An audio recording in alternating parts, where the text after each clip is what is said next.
Hey, man, thank you guys for watching the content, watching all of the interviews. Make sure you like, subscribe, and also leave a comment, man. Vibin with Veto. Just take 1 second out your day and leave a comment, like, or subscribe. Let's get back to the interview. Okay, we live in the crib, Vibin with Veto. Make sure you like, subscribe, and comment on the YouTube at Vibin with Veto. Also follow us on the Instagram at Vibin with Veto. You already know the slogan, we vibrating higher. And today I got a special guest in the building, my brother. What's going on, man? What's up, Vito? What's up with you? Good to see you, bro. Good to see you, bro. Tell the people your name, you know what I mean, where they can find you. You know, everybody know me as Jug, but, you know, we switching things up. You know, call me by my real name now, Jamal Williams. Facts. We switching over to the tech world. You know, CEOJ.Williams at Instagram. Facts.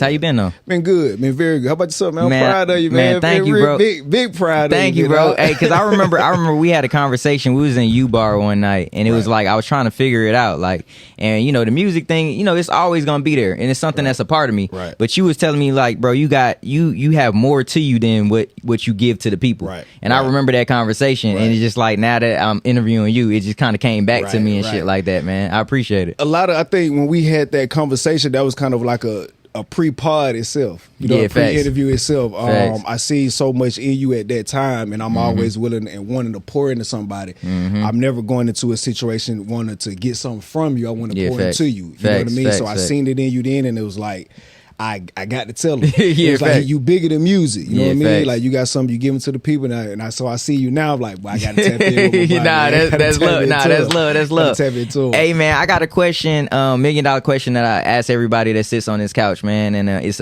an honor to ask you this today. How big would you dream if you knew you couldn't fail? The biggest. I don't have a thought about failing.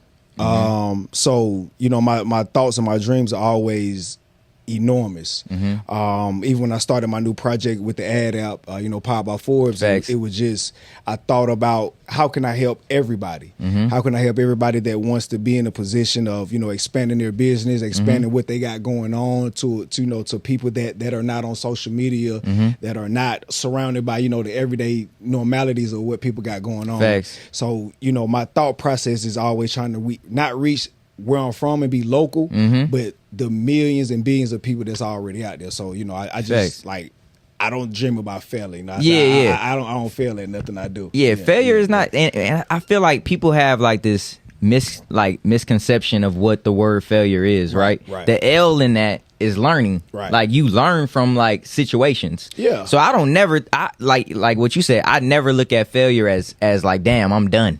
If I'm failing, if I fail as though I fell short, I know that the comeback is going to be even bigger. So, you know, I embrace the challenge, that I've had in life, because I know that on the other side of that is going to be just monumental. So you have to always embrace that bad side sometimes. Like I said, the challenges, the hurdles, you know what I'm saying? Because you want to go from hurdles to highs. So long as you jump over that hurdle, you good. Facts. I got a saying that I always say, purpose over popularity.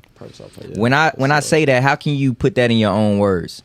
Because you can have a purpose without being popular. You can always serve people, you know, with your purpose without being known. Is you know, like Three Six Mafia say, the most known unknowns. You know what I mean? I always went by that, and I tried so long now that I'm in a new lane to try to be behind the scenes.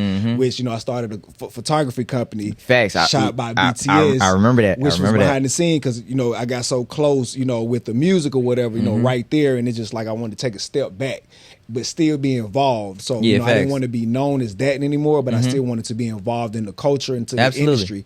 So, you know, you want to take a step back, but still serve your purpose as well. You know what I mean? So you don't have to worry about all being all popular, because you can still get rich without being popular. Some of the richest people be behind the scenes, bro. I ain't gonna even cap to you. What has your journey taught you thus far? Like, you know what I mean? Because like, we can take it all the way back, which we will. Hopefully you can talk about your journey. But what has like life in itself in your journey taught you? Relationships. Just build on relationships. I would not be where I am right now if it wasn't relationships and having a listening ear. Like, learn to listen.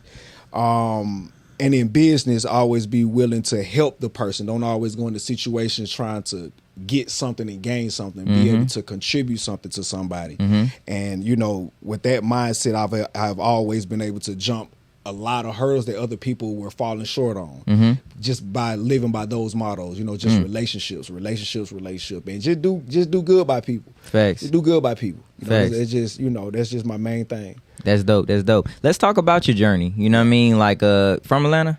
You born and raised, okay. Yeah. So the city, what side of town were you? South side. Okay, all right, South side. Okay. Yeah, Don't play with that boy, South side. Yeah. So how did your environment shape you into the man that you are today? It was definitely a journey. The environment, we came up back then, old schools, Caprices, Chevys, robbing, you know what I mean, women, money, clubs. Yeah, facts. And being from Atlanta, to just engulf you. Southside, we kind of had a different, swag about us, a different kind of, you know what I mean? So something about us, we always want to be clean, kind of pretty boys, like, you know what I mean? Just always want to attract the nice women. Facts. And that has led to a lot of successful moments in my life, just being, having the relationships with great women in my life. And I've picked that up being from Atlanta, always, not disrespecting women, Absolutely. admiring women, Absolutely. embracing women, you know what I mean? And, just embracing the culture that we got. Right. But the journey has been hard. The journey has been definitely hard. Went through a lot of hurdles, walked up a lot of mountains. Yeah, facts. But I knew once I got to the top, you can overlook that, and you appreciate what you done been through. Absolutely. What does the top look like for you? Because like you said that, like, you know what I mean? Because everybody has their own like path in life, Right. you know what I mean? And like growing up, bro, I always thought like if I can get $1 million, that would solve all of my problems. But like, to be honest, it's like you start making money and it's like, bro, if you don't change like internally, then problems will keep on occurring no matter how much money you have. So like, what does the top look like for you? Purpose. Okay. Purpose. When I found my purpose, and I knew my purpose was to serve. Like, just being in church, getting back close with God or whatever, you know what I mean? And I was in a service, and, just he was giving the benediction, and it just hit me. And it was like, bro, you're here to serve. You have to start serving people more, giving back to people more. And that, once I found my place in that, Right. that's how I knew I made it, because like nowhere in life that I couldn't go, I can utilize that same mentality. Damn. I just want to serve these people. Right. I want to help these people get their platform, whatever they got going on. I know I can contribute to that. And I can Facts. serve to help them, get to the tops. And that's, because like you have to ask everybody what their top is, like you said. So Facts. once I know your top, my position, my purpose is to help you get there. Damn. And I knew that once I found my purpose in that I reached what I needed to reach, and everything else is just a bonus. Right. When I met you, like one thing that like I just knew like instantly, it was like, bro, you always push people. You push people, you know what I'm saying? Would you look at that as like, by you being that muscle pushing people, did that hinder you at all from like early on, like chasing what you really wanted in life? Absolutely. And it still does sometimes. It still does. I think I developed that trait because I wasn't pushed. I didn't have that. So I had to push myself, and I know how vital that is, to have somebody push you, or have somebody to say, bro, I'm proud of you, or like, well, you can do it, versus you just telling that to yourself all the time. You always need that extra back and that extra person to just tell you that, to get you 10 steps further. Right. So I always embraced that with every relationship that I came into. If I believed in you, if I saw something into you. Some people, you can't do that for everybody, because they already and then they take it as offense. Right. And it's like, so you gotta be very humble with it, and very observative, to know who to do that with. Facts. But once I figured it out, it was just, I just like seeing people succeed. I like seeing people make it. If you make it, that makes me feel better. Like, yeah, all right. That's hard. I saw it. Like, yeah, I seen it. And if I can contribute anything to that, that's all that matters to me. Like, I just want to help. That's dope. Yeah. That's dope. With the world on your shoulders, right? Success at your fingertips. How would you respond with adversity knocking at your door? Prayer, running to God, reading that word, staying in the word. Because like I said, we still go through adversities now. We still go through troubles and trials and tribulations now. That'll never stop. But it's how you handle that. It's your faith in the word, and your faith in God, and how you get over those humps. So once I started taking on that moniker and that mind frame, everything else just parted like the Red Sea. Like anything I went through, it was just like, oh, this is just a hurt, this is another one. Facts. But once I overcome it, what's on that other side is gonna be crazy. Facts. So that's and every situation I done been in where it looks like I was down and out, I always came back 10 times harder. Dope. You know what I mean? From prison, Yeah, you know what I facts. mean? To just things in the street, just everything. You know what I mean? I always came back 10 times harder.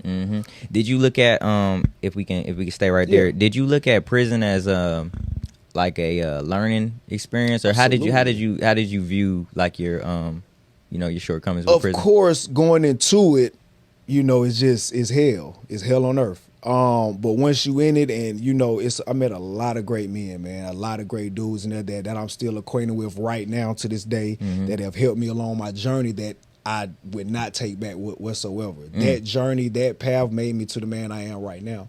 I needed that. I needed that slowdown because I was moving too fast. I was moving fast. Facts, what I mean? facts. I was on my arrogance. It was all about money and women. You know what I mean? And that path only leads you to a certain place. And I was headed there very, very Destruction. fast. Right. And I know that, I was anointed in a certain kind of way because God, you're going to think this is messed up now. Well, I'm going to take you away to sit you down and slow you down before you lead on that path where I can't save you no more. Yeah, facts, you know what I mean? Facts. So with that path, I was just so blessed when I came out of it. I was just so grateful. Me and all my boys, man, we all went down that road. Yeah, facts. We home now, what I mean? Everybody doing good and, just trying facts. to uplift each other and, stay on course. That's dope. You speak a lot about God, which I love, bro. Because sometimes, like, when I interview people, like, I don't want to go there, right? Because I don't know what their belief is, although I have a strong belief. Do you ever feel like in life, like on your path to destruction at that point, that you strayed away from God's will? Of course.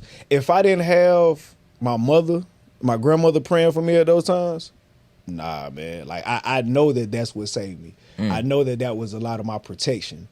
From a lot of things that we both was in the streets doing and being outside, and it's like, well, how did I escape that? How did I get away from that?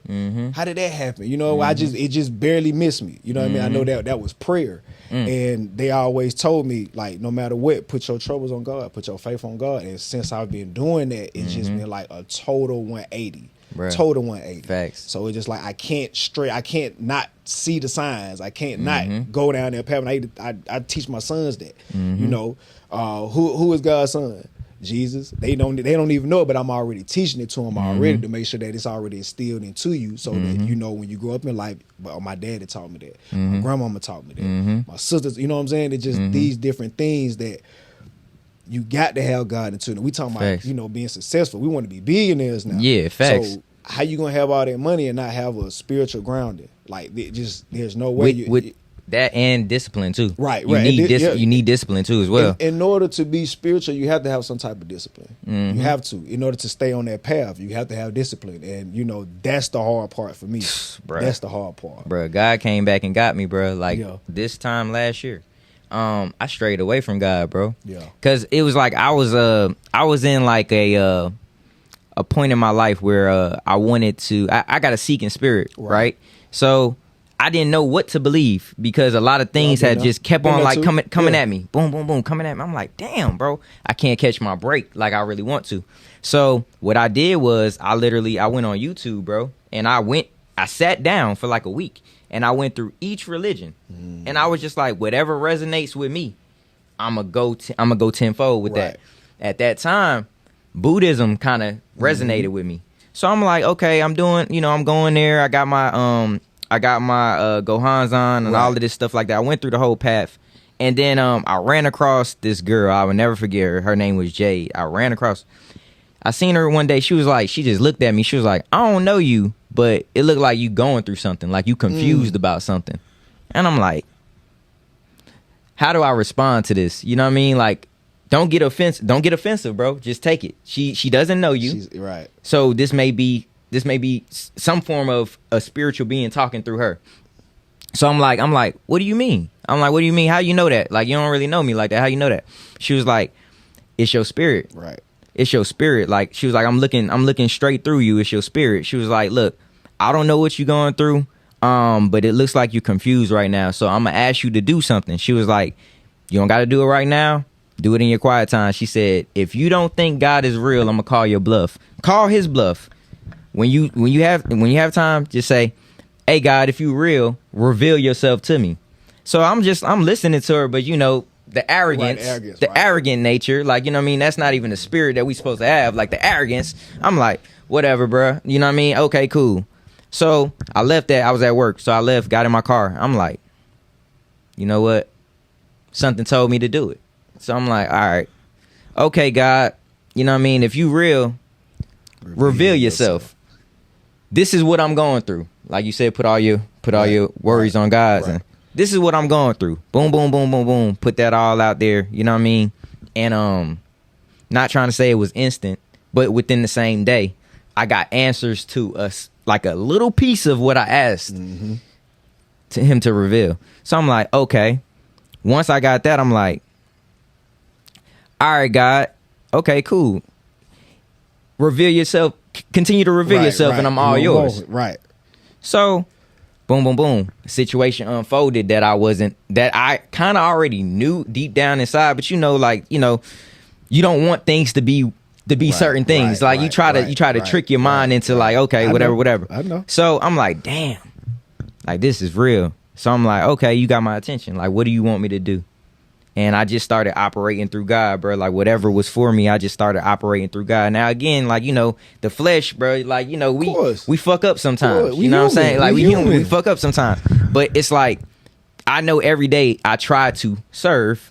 That's why I like when you say that. I try to serve. I try to do what God wants for me versus what the flesh wants for, myself. Right. So, like, I really respect this conversation, bro, because, again, I don't be trying to go there with people. Like, you know what I mean? I can, you know what I mean? Because I'm a vessel. I want to speak more about God, but it'd be like, sometimes people be on their weird times, and I don't want to seem like I'm preaching. But I respect what you've been through and what you preaching. That. Yeah, you don't want to overstep people's boundaries with that because it's a sensitive day and time right now when it comes to stuff like that. You know what I mean? Like I said, people do get offended, but I just try to put it in a path where, like, look, this is my story. This is what I've been through, and this is how it helped me.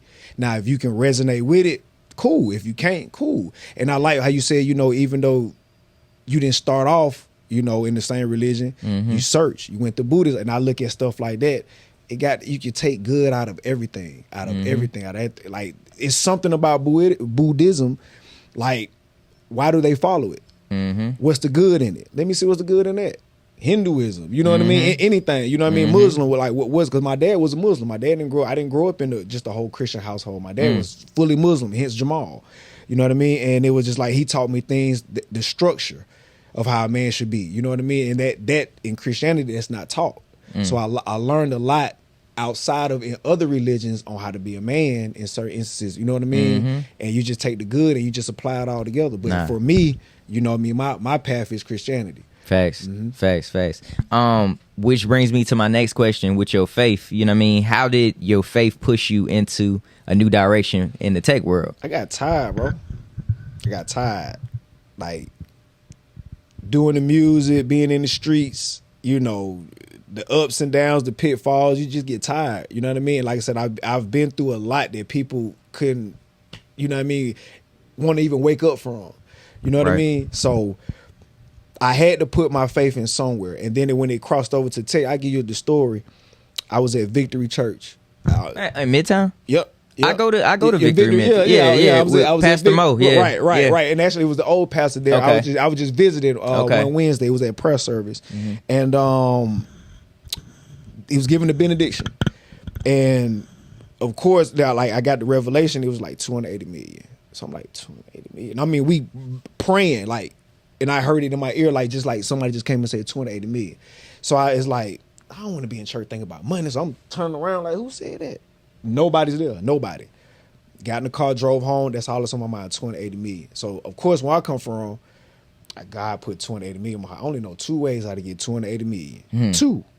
Rapping. I got a little too old to be trying to rap now. You know what I mean? That ship kind of sailed. And, of course, being in the street, scamming, robbing, you know what I mean? I said, but if I made 280 million off scamming, they going to throw me up under the jail. I ain't going to see my sons no more. Facts. So, Lord, reveal it to me on how I can obtain that to help and serve my family and my people, so I can help bring us out of the situations that we in right now when it comes to financial stuff. Then he was like, I'll put the number on your heart, but don't worry about the money. The money gonna be there.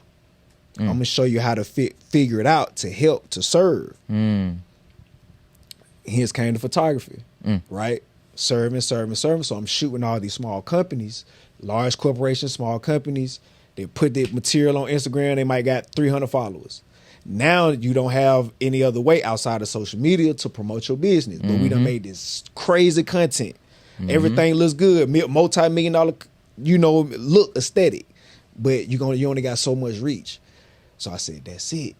God, help me build another platform so that I can help everybody. And that's what I started doing. And then when Forbes got attached to it, I pitched it to them. Man, white folk went in the corner on me. They walked in the corner on me, walked back and said, like, we love the idea, we on board. We just wish we thought of it. Told you that? Yeah, to my face. And I'm like, I'm lying, y'all got to trademark everything, you know what I mean? Like, we'll do it. So I had to go back and, do everything fast. You know what I mean? But that let me know, okay, you on your right path. You listen, you was led by the word, even though I had to put that number on you for you to move because I know the type of man you is. You going to get moved by the money first. But I'm going to show you that the money is going to be there. I'm going to show you how to figure it out in order to get there on a legit, smooth path, following my word. And since I've been on that path, it's just been elevation, bro. Elevation. And I just stuck to it. Start removing people out of my circle, dwindling it down to people that's really for me and trying to really walk that same path. Like I said, we all make mistakes. We still got the flesh, still working on that. But at the same time, I don't judge nobody that I'm around. Facts. You know what I mean? I try to just keep everything. That's a big thing I'm trying to stop. Yeah, just don't judge everybody, because everybody not on the same path. It's a slow walk. But as long as you show them what you're doing, they going to follow suit if they for you. And that's how everybody in my circle now, they following suit. Like, all right, I see, still call me Jub. I see Jamal moving. I see him making these moves. I see him doing this. And that's something that we couldn't even touch. I couldn't even done those things if I was still in the streets. If I was still a rapper, there's no way I could have got to Forbes. No way. No relationship I could have got to him. And I built that relationship off photography. Photography. Damn. So, like, from a corporate standpoint, right? Going from the streets to, like, corporate America in a sense. Right. For them to go into the corner and you see this happening and come back and tell you that your idea is great, but they wish they thought about it. How did that make you feel? Like, make you feel? You know what I'm saying? Within that, you know what I'm saying? Coming from the streets, they gonna try to take it. You know what I mean? Like, it's a play, but it's like, we gonna respect you because they didn't know that, but God had already had me covered. So, but it was just that instinct telling me, we could have got you, right? But you covered, so we're gonna let it go for it. We're gonna partner with you. You know what I mean? It's like I was covered. Nothing could have broke that barrier because what God got for you is for you. So it was like I could have not did nothing. They was sitting back the whole time to see if I was gonna make a move. See, was I gonna actually go through with it? And I done had a lot of hurdles with it, bro. A lot of hurdles getting to it. I lost my father earlier this year because I was supposed to drop in February, but I lost my dad February. 2-4. You know what I'm saying? I was gonna tap in on that, but I didn't. Yeah, no, I'm glad yeah. So it was like that. Sorry about that. Yeah, I appreciate that. That was a hurdle. I had to sit back 5-6 months, and I'm still going through it. You know, I haven't even grieved properly off that, but I knew I had a bigger purpose that can wait. It can wait for a minute. You know what I mean? But I took that time off, just to get myself back together, which I'm glad I did because there was a lot of aspects on it that I rushed. So everything happened for a reason. So again, he sat me back down. It had to be with tragedy this time. Had to take a big loss to make me understand and appreciate life more. Because, like, I never would have thought my dad to leave, ever. You know what I mean? You grow up and I had a father, like, you just don't think your dad is your hero. You don't think he'll ever leave. And he was gone just like that. You know what I mean? And I couldn't even say my final goodbyes or anything. He can't even see, what I got going on now. Never be able to show him physically, like, look at your son, be proud of your son. You know what I mean? So I do a lot of that now, to honor my dad a lot. Change my name, you know what I mean? Like, go, like, you Jamal Williams, you a Williams boy. Shed that jug, shed that. That's your old life. They want more of that, go back to your old stuff. Go back to my old posts. Go back to my old music. That's who Jug is. This a different person today. So I had to grow up. You know what I mean? And my dad helped me realize that once he passed, that I had to shed my old self. Facts. Damn. Yeah. That's deep, bro. Do you believe in therapy, bro? Yeah, absolutely. Absolutely. Absolutely. Because you said something that kind of like it hit me too. Like you haven't grieved properly. Yeah.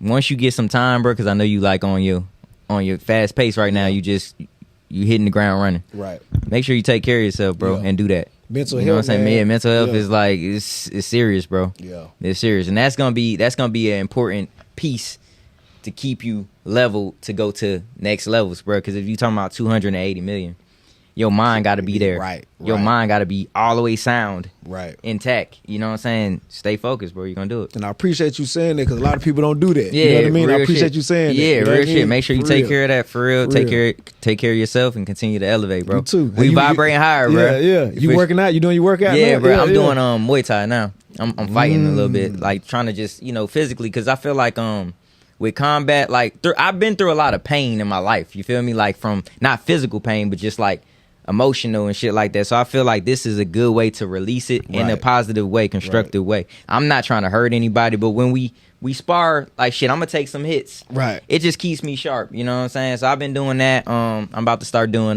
jiu-jitsu too. Like taking downs and shit. I'm just trying to just tap in and just use my energy in different ways. Like, okay, if I'm frustrated today, let me go and try to do this. You know what I'm saying? So I can continue to elevate too. But I'm gonna tap back in with therapy too, because that changed my life. 2017, bro. I was in a super dark place, bro. Not to make this like a long-winded story, but super dark place, dog. Like suicide was on the on the cusp. Yeah. You feel what I'm saying? And like I blanked out a couple of times, and I felt like the only way that I can kind of shake that was through prayer, going to therapy and stuff like that, and just being around good people. That's good, man. So you know what I'm saying? Proud like, of you, man, thank you, bro. Thank you, bro. You can just feel in your spirit, like you grounded now. You grounded. Yeah. Like before, it's like you said, you didn't know what you was. You know what I mean? You didn't know where you was going. You was just like, I don't know what I'm gonna do. Like, and it's like, bro, you doing it. You already in it, and now you grounded with it. So it's like me seeing you now. Like every time I'm like, man, my boy, man, like it's crazy. He good, bro. I'm proud of you, bro. Like, man, thank you, bro. Like, music is there. You know what I'm saying? I still make music. I have one more project, like full project that I'm dropping in February, and then from then on it'll be more so like EPs and shit like that. But like you said, nigga getting older, nigga has different. Like I have a different vision, you feel what I'm saying, on what I want my life to be. So it's like, okay. And you got one of the best pods in the city, man. You man, bro, real shit. It's turning into that. Yeah, like, you know what I mean? And it's like, I would have never in a million years thought I'd be like sitting down with people talking about life and purpose and shit like that. And serving, man. Bro. Serving. This is crazy. This is crazy, man. Serving. Real shit, bro. I needed to have this conversation with you, dog. Me too, and I really appreciate you for coming, fucking with me and shit like that. Sir. This segment is called Vibin With Veto Shoutouts. Okay. So shout out all the people that's with you, all the people that's been supporting you, and all of the people that you want to reach through that. Now I gotta get back in my jewel. Yeah, man. you know what I'm saying? Shout out, man. You know what I mean? Facts. Slick Pete, man. Shout out my boy Slick Pete, one of the best realtors in the city. Shout out to Ike Turner the Burner, one of the best hands. Make it from a house from the bottom to the ground up. For sure. Shout out to Doja, Mr. Hood Classic, Jeezy little brother. You know what I mean? Sure. Shout out all my boys, man. 24. Everybody, big shout out to Big Nico. You know what I'm saying? The biggest in the city. You know what I'm saying? Definitely shout out to one of the best hosts, best artists, one of the best good people that I've known in my life, in my career, in my industry. Thank you, Big bro. Vito. Thank you, bro. Thank you, bro. Hey, man. I appreciate you, bro. Tell the people where they can find you. Again, CEO J. Williams on Instagram, and also add Forbes today. That's the business page on Instagram. Word. It's been another episode, Vibin' with Veto. You already know the slogan, we vibrating higher. This was a dope ass interview, bro. Make sure you like, subscribe, and comment. Help me get them subscribers up. We about 3,000, trying to be at 4,000 by the end of the month. Let's get it.